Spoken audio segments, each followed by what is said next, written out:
So this semester I am going to read embedded systems. So it has 5 chapters. The first chapter is telling about what is the introduction of embedded systems. Second chapter is talk about mainly the communication protocols, whatever you have in embedded systems.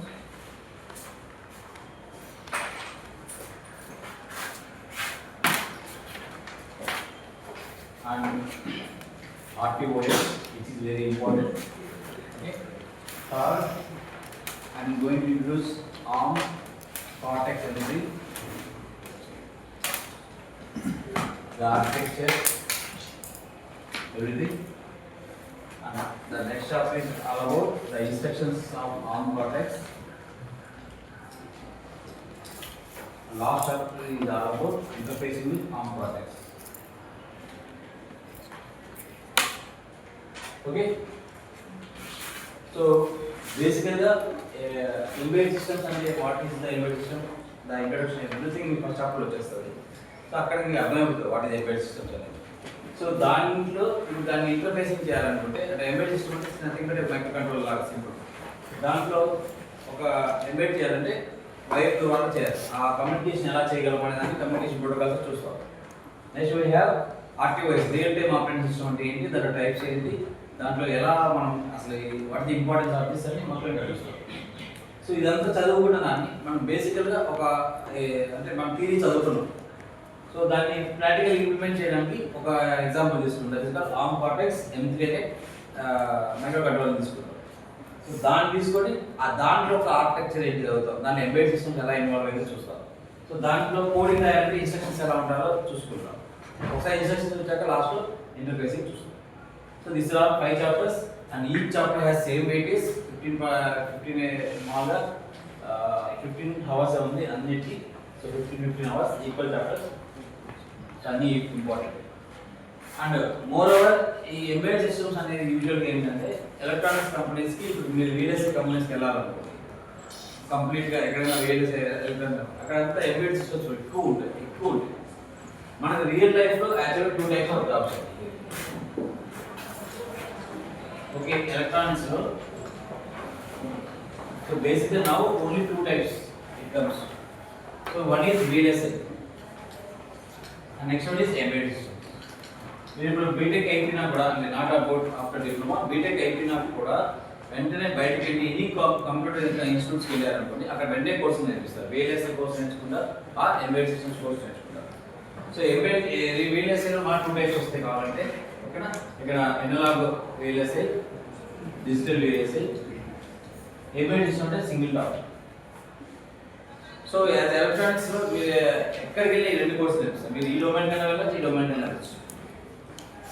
అక్కడ 6 months course ఉంటుంది.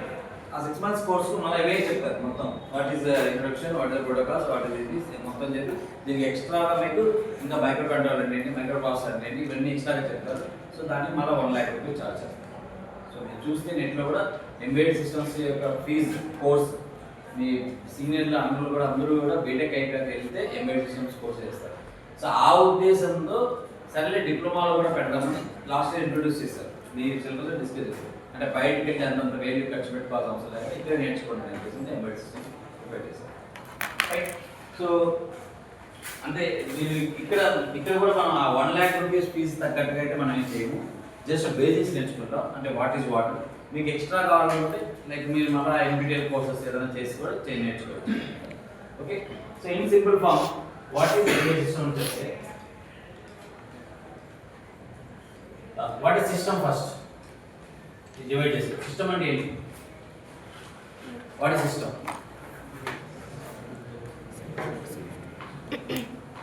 So combination of okay interconnected things అన్నిటిని కలిపి ఉంచడానికి system అంటే కలవడం. ఇప్పుడు మన college polytechnic అంటే ఒక సిస్టమ్. అంటే ఇక్కడ ఒక పైన ప్రిన్సిపాల్ ఉంటాడు, ఇక్కడ లెక్చరర్ ఉంటారు, మీకు స్టూడెంట్స్ ఉంటారు, ఇక్కడ అటెండర్స్ ఉంటారు, వీళ్ళందరూ కూడా ఒక సిస్టంలో ఉన్నారు. What does it means that what does the system means that it's a combination of all, అన్నిటిని కలిపడం. What is the major outcome of this system? ఈ అవుట్కమ్ ఏంటి? అన్ని కలపడం ఎందుకు కలుపుతాం? అన్ని అన్ని ఎందుకు మిక్స్ చేస్తాం? So okay, to give employment అంటే ప్రజల్ని తీసుకొచ్చి ఎడ్యుకేషన్ ఇచ్చి, ఎడ్యుకేషన్ లాస్ట్ అవ్వాలి, జాబ్ ఇచ్చి బయటకు వచ్చారు. సో ఇలా మీకు ఇలా ఉంటే ఇది కాలేజ్ అనుకోండి, మీ స్టూడెంట్స్ ఇలా ఎంటర్ అవుతారు, ఇక్కడ ఎంటర్ అవుతారు 0 నాకు, ఇక లాస్ట్కి ఎగ్జిట్ అవుతారు. So where the system will take you inside, process you, మీకు కావాల్సిన ఎడ్యుకేషన్ ఇస్తుంది, లాస్ట్ మీకు జాబ్ ఇచ్చి బయటకు పంపిస్తుంది. So that is comes under a system. System లోపల మనకి చాలా ఉంటాయి, లోపల చాలా మనకి this is our block diagram, this is a system. So system is which is a connection of many interconnected things with the intention to give an out, take an input and give an output. Other, so embedded, this is called system. అంటే మనకు కొంతమంది మన కంప్యూటర్లో కూడా system అంటారు. Computers ఉంటాయి, మనం ల్యాబ్లో చేస్తాము, వాటిని కూడా సిస్టమ్ అంటారు. సిస్టమ్స్ ఉన్నాయా లేదా అని అడుగుతుంటారు. దాని కంప్యూటర్ అనొచ్చు కదా, why people call the systems? Because it's has a interconnection of many things. Keyboard ఉంటుంది, మౌస్ ఉంటుంది, CPU ఉంటుంది, మానిటర్ ఉంటుంది, అన్నీ ఉంటాయి. It's a system. It will take ఈ ఇన్పుట్ ఫ్రమ్ యూ, నీకు కావాల్సిన ఇన్పుట్ ఇస్తుంది. అది ఏం చేయాలన్నా చేసి అది ప్రాసెస్ చేసి నీకు అవుట్పుట్ కూడా ఇస్తుంది. ఒక పెయింట్ మంచి డయాగ్రామ్ వేయాలనుకో, కంప్యూటర్ ఆన్ చేస్తావు, సో మౌస్ వాడుకొని కీబోర్డ్ వాడుకొని పెయింట్ చేస్తావు, లాస్ట్గా ఒక అవుట్పుట్ తీసుకొస్తావు, ఒక ప్రింట్అవుట్ తీసుకొని బయటకు తీసుకొస్తావు. So that is the system. అంటే simple definition interconnection of interconnection of different objects with intention of giving you a final output. ఒక అవుట్పుట్ మీకు ఇవ్వాలి, take an input, given output. అర్థం లేదా? ఇంకా సిస్టమ్ ఒక ఎగ్జాంపుల్ చెప్పండి.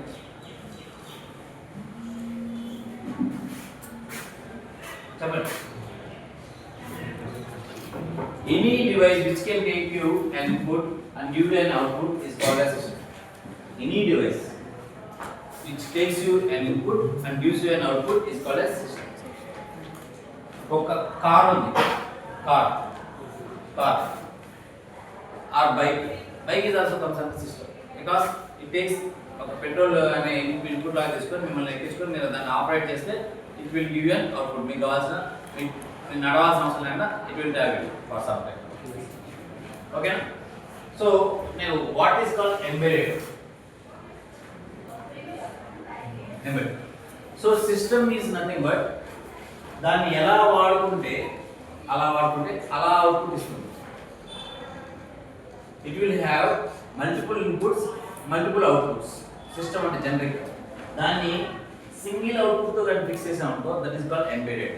Like only intention is only to give constant output. ఓకేనా? ఇప్పుడు చెప్పా కదా, ఇప్పుడు కంప్యూటర్లో మీరు ఏమైనా చేయొచ్చు. ఒకటి పెయింటింగ్ వాడుకోవచ్చు, ఒకటి ప్రింటింగ్ వాడుకోవచ్చు, ఒక ఎక్సెల్ వాడుకోవచ్చు, ఒక డేటా కోసం వాడుకోవచ్చు, ఏ పర్పస్ కైనా వాడుకోవచ్చు. So that is the general purpose computer అంటారు. Whereas if it is taken to only printer అది కూడా కంప్యూటర్ డేటా తీసుకొని ప్రింట్అవుట్ లాగిస్తుంది. బట్ దాని పర్పస్ ఫిక్స్ అయిందా లేదా?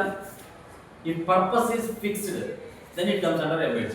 If purpose is not fixed it comes under system. Difference అర్థమైనా? అర్థం? లైక్ ఇప్పుడు ఇక్కడే చూడండి, ఇప్పుడు మీ పర్పస్ ఏంటి? స్టూడెంట్ అని మీకు లేబుల్ వేసాము, your purpose is to read only. But ఇప్పుడు ఒక లెక్చరర్ అనే అతను ఏం చేస్తాడంటే అతను మల్టిపుల్ పర్సన్ ఉన్నాయి, ఈజ్ నాట్ జనరిక్. ఇప్పుడు మా కాలేజీలో ఏ వర్క్ వచ్చినా మేము చేయాల్సి వస్తుంది, not only classes. So we are general to every work. But మీరు అలా కాదు, మీకు only work is to study. So అలానే ఇంకా ఇప్పుడు వాషింగ్ మిషన్ ఉంది ఇంట్లో, వాషింగ్ మిషన్ దాంట్లో మీరు బటన్ ఆన్ చేస్తే మొత్తం ఆ సిస్టమ్ అంతా దట్ ఈస్ కాల్డ్ సిస్టమ్. అంటే బట్టలు వాష్ చేయాలనేది ఒక సిస్టమ్. సో లోపల మీరు ఇట్లా బటన్ నొక్కిన వెంటనే లోపల మెకానికల్ అంతా తిరుగుతుంది కదా. సో అదంతా ఏ సిస్టమ్ అంట. బట్ అది ఆ పనికి ఉపయోగపడుతుంది, వేరే పని చేయలేము కదా. వాషింగ్ మిషన్లో మైక్రో ప్రాసెసర్ ఉంటుందా? ఫస్ట్ ఉంటుందా? ఉండదు. ఎందుకంటే it is taking you button signal తీసుకొని స్విచ్ దగ్గర తీసుకొని ఆన్ అయ్యి మొత్తం గ్రైండ్ చేసి బట్టలన్నీ క్లాత్ వాష్ చేసి బయటకు ఇస్తారు. మైక్రో ప్రాసెసర్ ఉందా లేదా? ఉంది. మెమరీ ఉందా లేదా? ఉంది. టైము ఎంతసేపు తిరగాలి అంతా పెట్టాలంటే మెమరీ ఉండాలి కదా? ఉంది. ఇన్పుట్స్ ఒకటి దగ్గర తీసుకుంటుంది, మన దగ్గర తీసుకుంటుంది, అవుట్పుట్ మనకి ఇస్తుంది. ఓకే, అంటే ఇప్పుడు మైక్రో ప్రాసెసర్ ఉంది కదా అని మనం వేరే ప్రోగ్రామ్ వాడుకోవచ్చు కానీ లేదు. It is fixed. That fixed concept of electronic component is called as embedded system. So normally a system is nothing but general purpose. It can be used for many purposes. But if a purpose is fixed, then it is called as embedded system. Okay? So any system, ఇప్పుడు what is the difference between ఇప్పుడు మనం ఈ ప్రకారంగా చదివాం కదా, ఇప్పుడు దానివల్ల advantage ఏంటి, ఎంబెడెడ్ సిస్టమ్స్ వల్ల వచ్చే advantage disadvantage.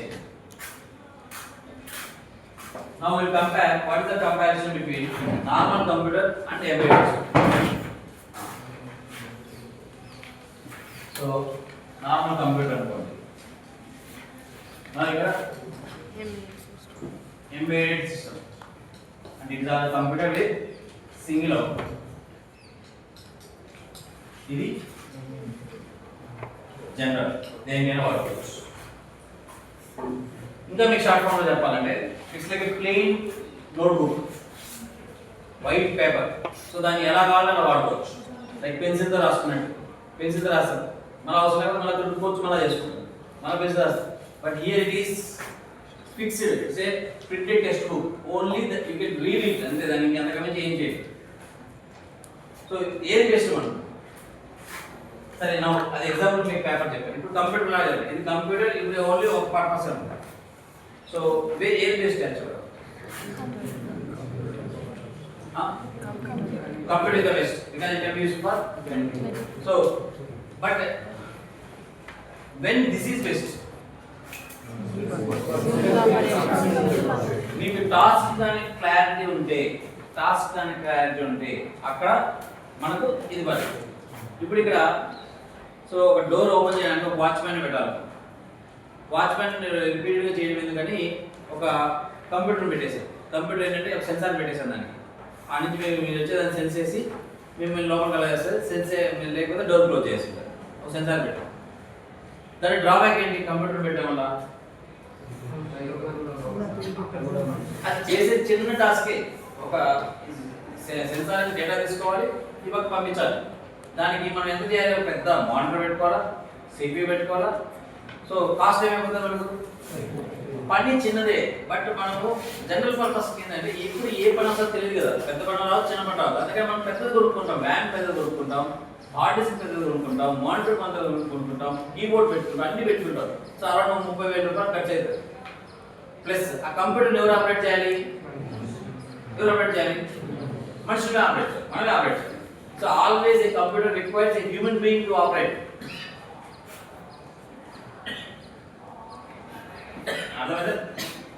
So what is that costly and ఏం కావాలి, హ్యూమన్ ఇంటర్వెన్షన్ కావాలి. నాకు ఈ పర్పస్ క్లారిటీ ఉందా లేదా, ఇప్పుడు ఇట్లా ప్రతి చోట కంప్యూటర్ కొనుక్కునే బదులు నేను దీనికోసం ఒక చిన్న ఎంబెడెడ్ సిస్టమ్ కొనుక్కుంటా. Embedded system is also a mini computer with less memory, less RAM, ఓకేనా, లెస్ స్పేస్, సైజ్ కూడా less space, with only that purpose. ఆ పర్పస్ కే మనకు వస్తుంది, వేరే విధంగా పనికిరాదు. అర్థం? So I go for here less memory, less space. Space అంటే ఏంటి, సైజ్ కూడా, లెస్ సైజ్ కూడా. ఇప్పుడు ఒక కంప్యూటర్ ఇలా పెట్టేసాను, నాకు దారి కట్టమైపోతుంది. అదే ఎంబెడెడ్ సిస్టమ్ చిన్నది పెట్టి సెట్ చేసాక గోడ తీసేసాను. ఓకే, సో మేజర్గా నాకు ఏమైంది, లెస్ కాస్ట్. ఇంకా నాకు ఏం కావాలి, యాక్చువల్ ప్రాబ్లం ఏంటి, నో హ్యూమన్ ఇంటర్వెన్షన్, హ్యూమన్ అవసరం. ఒకవేళ అవసరం అయితే కొంచెమే లైట్గా, like washing machine switch on చేసే విధంగా యూజ్ అవుతుంది. That is the only level. ఇప్పుడు మనకు కార్లలో ఉండేది కానీ like all electronic devices where micro processor, micro control is involve, చిన్నగా ఉంటే ఆటోమేషన్లో మొత్తం వాడే వాటిని embedded system. Okay, so where it has main important ఏంటి, less memory, less RAM, less. So ఇప్పుడు కంప్యూటర్లో ఆల్రెడీ మీకున్న ఒక అడ్వాంటేజ్ ఏంటంటే, మీరు కంప్యూటర్ ఆన్ అయిన వెంటనే మీకు స్క్రీన్ మీద కనిపిస్తుంది. టర్బోసీని క్లిక్ చేసి టర్బోసీకి వెళ్ళి ప్రోగ్రామ్ రాస్తారు, సి ప్రోగ్రామ్ రాస్తారు, ఏదైనా యాప్ ఇన్స్టాల్ చేస్తారు. ఎందుకు మీ కంప్యూటర్ ఎందుకు ఈజీ అయింది, because of the monitor. Monitor లేకపోతే ఒక కంప్యూటర్ని ఎలా ఆపరేట్ చేస్తారు? మానిటర్ లేకపోతే కంప్యూటర్ ఎలా ఆపరేట్ చేస్తారు? మీరు చెప్పండి, ఆలోచించండి. ఇంకా కంప్యూటర్ యాక్చువల్లీ సిపియు, పక్కన ఉన్న సిపియు, మానిటర్ కాదు కదా. బట్ మనం మానిటర్లో చూసి అన్ని పనులు చేస్తున్నాం. మానిటర్ లేకపోతే మన పరిస్థితి ఏంటి? మానిటర్ లేకపోతే, మానిటర్లో మీకు అలా కనబడకపోతే మీరు computer వాడలేరు. You need high expertise to work on a computer because computer has Windows software operating system. Okay na? GUI, graphical user interface ఉండడం వల్ల, అని గ్రాఫికల్ యూజర్ ఇంటర్ఫేస్ మీకు అలా కళ్ళకి అందంగా కనబడతాయి కదా. ఆ స్క్రీన్ కనబడడం వల్ల మీరు మొబైల్ అయినా మీరు ఇట్లా నొప్పుకుంటున్నారు, ఆడుకుంటున్నారు కాబట్టి చూస్తున్నారు. ఆ స్క్రీన్ లేకపోతే మీ పరిస్థితి మొబైల్ ఆపరేట్ కష్టం కదా. That is the problem here. మనం మినిమం అని చెప్పాం కానీ యాక్చువల్గా స్క్రీన్ ఉండదు. స్క్రీన్ లేకపోతే మనం ఏంటంటే ఇప్పుడు కంప్యూటర్తో డైరెక్ట్గా మైక్రో కంట్రోలర్ ప్రోగ్రామ్ రాయాలి. ఇలా ఉంటే మనకు అడ్వాంటేజ్ ఏంటంటే ఏదో ఒక యాప్ ఇన్స్టాల్ చేసుకొని దాంట్లో ప్రోగ్రామ్ రాస్తే కంప్యూటర్ చేసి పెట్టేది మీకు కళ్ళకి కనిపిస్తూ ఉంటుంది. But here you cannot see the operating system. You have to directly interact with the microprocessor here. So దాంట్లో మీరు ప్రోగ్రామింగ్ రాయాలి. రాసి అంటే ఇప్పుడు ఈ మనిషి సెన్సార్లో మనిషి వచ్చి డోర్ ఓపెన్ చేయి, డోర్ రాయి అనే విషయము ఈ కంప్యూటర్ చెప్పాలంటే ఏంటంటే మీకు ఇప్పుడు ప్రస్తుతానికి ల్యాబ్లో ఏముంది, అన్నింటిలో ఆర్డినో బోర్డులో ఏ ఉన్నాయి కాబట్టి దాన్ని రన్ చేస్తున్నారు. డేటా కేబుల్ పంపించేసి డేటా పంపించేసుకుంటున్నారు, అయిపోతుంది, డన్ చేస్తున్నారు. ఒకవేళ అలా స్క్రీన్ లేకపోయింటే, అలా లేకపోయింటే డైరెక్ట్గా మైక్రో కంట్రోలర్ డివైస్లోనే మీరు డైరెక్ట్గా ప్రోగ్రామ్ రాయాలంటే ఎంత కష్టం. అందుకే ఎంబెడెడ్ సిస్టమ్స్ కష్టం.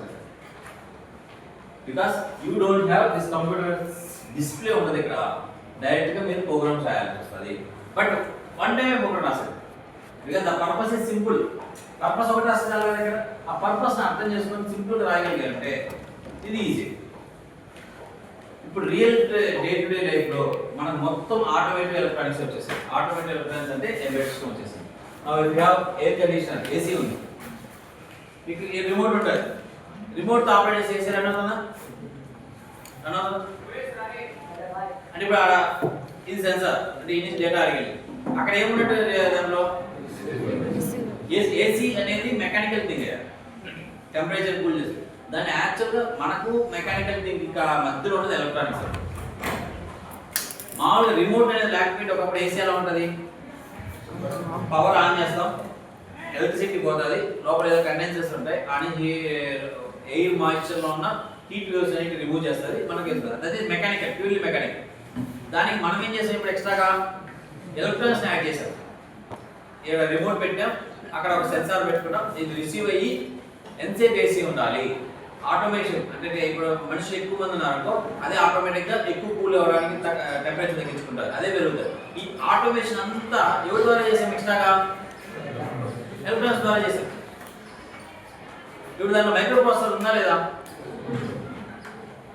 బికాస్ డేటా స్టోర్ చేసుకోవాలి కదా. ఇప్పుడు ప్రస్తుతానికి ఏ టెంపరేచర్ ఉంది, ఎక్కువ మంది హీట్ మళ్ళీ టెంపరేచర్ పెరిగితే దీన్ని టెంపరేచర్ పెరగాలా లేదా, ఇవన్నీ ఎక్స్ట్రాగా ఏముంటుంది.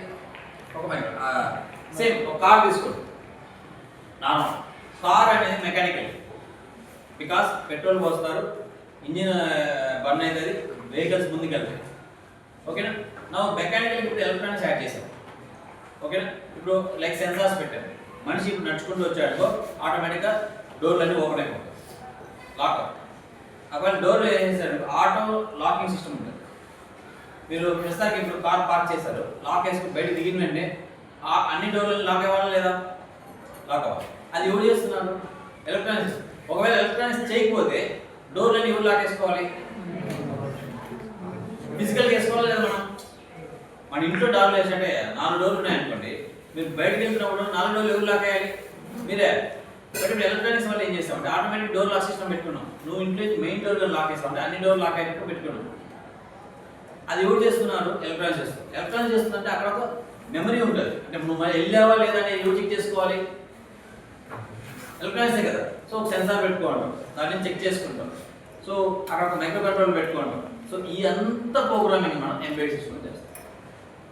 మీరు ఎనీ ఎలక్ట్రానిక్స్కి వెళ్ళండి, any electronics like washing machine, మీరు ఈరోజు ఏసీ, కారు, ఓకేనా? మీకు మెడికల్కి వెళ్ళారు అనుకోండి, మీకు బ్లడ్ ఇచ్చేసి ఫర్ ఎగ్జాంపుల్, ఓకేనా, మీ బ్లడ్ శాంపుల్ ఇచ్చేసి మీకు మలేరియా ఉందా లేదా, టైఫాయిడ్ ఉందా లేదా, ఈ చెకింగ్ అంతా కూడా ఎవరు చేస్తున్నారు? Embedded systems. అంటే ఎలక్ట్రానిక్స్ చేస్తారు. ఎలక్ట్రానిక్స్ అంటే అక్కడ మైక్రో ప్రాసెసర్ ఉంటుంది. అర్థం? సో మీకు ఎలా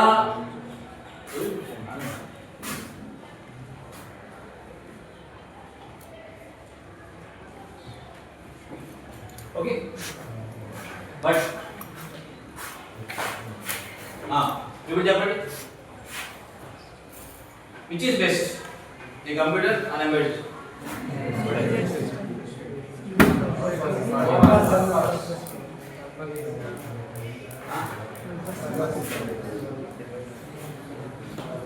సో విచ్ ఈస్ బెస్ట్ అని చెప్పాలి. ఫస్ట్ మీకు పర్పస్ తెలియాలి. పర్పస్ బట్టి ఇప్పుడు జనరల్ పర్పస్ కి అయితే అన్ని పనులు చేసే వాళ్ళ విధంగా కావాలంటే అప్పుడు ఏది బెస్ట్? నాకు ఓన్లీ ఒక పర్పస్ చాలు అనే విధంగా అంటే ఒక కంప్యూటర్ కాస్ట్ కి 10 ఎంబెడెడ్ సిస్టమ్స్ కొనుక్కోవచ్చు. ఒక కంప్యూటర్ మంచి కంప్యూటర్ మీరు కొనుక్కుంటే దాంతో పాటు ఎంబెడెడ్ సిస్టమ్స్ ఉంటుంది.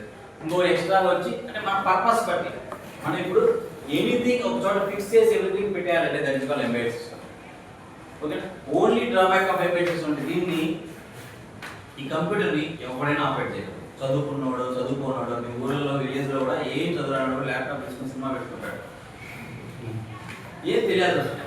గూగుల్ చాట్‌జిపిటి, యూట్యూబ్, ఇన్స్టాగ్రామ్లో వాడి రీల్స్ చేసుకుంటాడు, ఏం తెలియదు అవసరం లేదు. అంటే ఎట్లా రన్ అవుతుంది, ప్రోగ్రామ్ ఎట్లా రాయాలి, ఇవన్నీ అవసరమా? ఏముండవు. బట్ ఎంబెడెడ్ సిస్టమ్స్ అలా కాదు. ఎందుకంటే ఇక్కడ స్క్రీన్ లేదు, చదువు రానట్టు చేయలేదు. ఓన్లీ మీలాంటి ఎలక్ట్రానిక్స్ చదువుకున్నాను, ప్రోగ్రామింగ్ వచ్చిన అంటే దాంతో ఇంటరాక్ట్ అయ్యి ప్రోగ్రామింగ్ అర్థం చేయగలరు, పెట్టగలరు.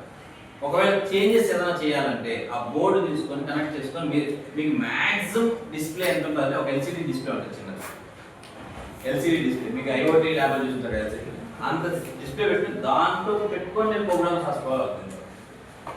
అంటే ఇక్కడ మెయిన్గా ఏంటి, the drawback of embedded systems, advantage and drawback రెండు ఏంటంటే memory is less, size is less, memory is less, size is less, RAM is less. So ఇప్పుడు మీకు not only how to programme, దాన్ని ఎట్లా ఎఫెక్టివ్గా చేయాలో తెలుసుకోవాలి. అంటే ఆల్రెడీ దాని సైజ్ ఫర్ ఎగ్జాంపుల్ 4 బిట్స్ ఉంది అనుకోండి, 4 బిట్స్ స్టోర్ చేసుకుంటారు అంతే ఎంబెడెడ్ సిస్టమ్. మీకు ఫర్ ఎగ్జాంపుల్ ఒక 16 బిట్తో ప్రోగ్రామింగ్ రాయాలనుకుంటున్నాను, అప్పుడు ఈ 4 బిట్స్లోనే ఎట్లా 16 బిట్స్ చేయాలని ఎక్కువ మీరు థింక్ చేయాలి. మీరు ఎప్పుడు థింక్ చేయగలరు? ఈ మెమరీ కాన్సెప్ట్ మొత్తం తెలిసినాలి, మైక్రో ప్రాసెసర్ ఎట్లా పనిచేస్తే తెలిసినాలి, మైక్రో కంట్రోలర్ ఎట్లా పనిచేస్తే తెలిసినాలి, ఇవంతా తెలిస్తే తప్ప. So it's not only about programming, it's all about how whether మెమరీని ఎట్లా వాడుకోవాలి, ర్యామ్ ఎట్లా వాడుకోవాలి, ఇవన్నీ కూడా తెలిసిందే తప్ప ప్రోగ్రామింగ్ రాయాలి. కంప్యూటర్ కనుకో అవన్నీ మీకు తెలియాల్సిన అవసరం లేదు. ర్యామ్ ఎక్కువ ఉంటుంది, ఓకేనా, హార్డ్ డిస్క్ ఎక్కువ ఉంటుంది. సో ఇక్కడ ఏంటి, ఇప్పుడు ఒక ప్రోగ్రామ్ రాసి మళ్ళీ ఇంకో ప్రోగ్రామ్ రాసాం, ఈ డేటాను రిమూవ్ చేస్తే తప్ప కొత్త ప్రోగ్రామ్ రాయలేదు. Is it clear? అర్థం? సో లైక్ మీకు ఇంకా దాన్ని తీసుకోండి. ఇప్పుడు ఫర్ ఎగ్జాంపుల్ సేమ్ ఇది 100 పేజెస్ వైట్ నోట్ బుక్ అనుకో, ఏది కావాలో రాసుకోవచ్చు.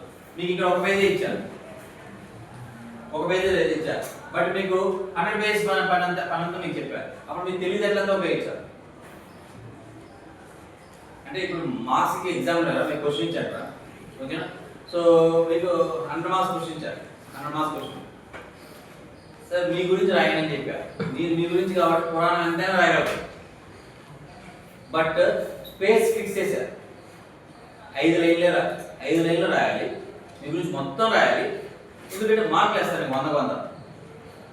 సో అప్పుడు మీరు ఏం చేయాలి, థింక్ చేయడం స్టార్ట్ చేయాలి. ఎందుకంటే కంటెంట్ ఎవరైనా రాయగలరు, దాన్ని మినిమైజ్ చేయడం చాలా కష్టం. వితౌట్ లీవింగ్ ఎసెన్సీ, అంటే దాని గొప్పదనము నీవు ఏ పాయింట్ మిస్ అవ్వకుండా మొత్తం 2 లైన్లు మీ గురించి చెప్పండి అని అనుకోండి, 2 వర్డ్స్లో మీ గురించి చెప్పాలి అని 1 వర్డ్లో చెప్పాలనుకున్నాను. ఏది కష్టం? జస్ట్ మిమ్మల్ని లేపి మీ గురించి మొత్తం నాకు అర్థం కావాలి, ఒక సింగిల్ ఇంగ్లీష్ వర్డ్తో చెప్పండి, ఒక వర్డ్తో. చాలా థింక్ చేయాలి, చాలా పరిస్థితి. ఇక్కడ అది ప్రాబ్లం. ఎంబెడెడ్ సిస్టమ్స్ మెమరీ తక్కువ ఉండడం వల్ల, సైజ్ తక్కువ ఉండడం వల్ల ప్రోగ్రామింగ్ స్కిల్స్ ఎక్కువ రావాలి, ప్లస్ మెమరీ కాన్సెప్ట్స్ ఎక్కువ తెలిసి ఉండాలి, ప్లస్ ప్రాసెస్ సిస్టమ్స్ ఎలా ఉండాలి, ఇవన్నీ తెలిసి ఉండాలి. అవన్నీ తెలిసి తప్ప ప్రోగ్రామింగ్ ఫాస్ట్గా రాయడం కుదరదు. అదే ఓకే.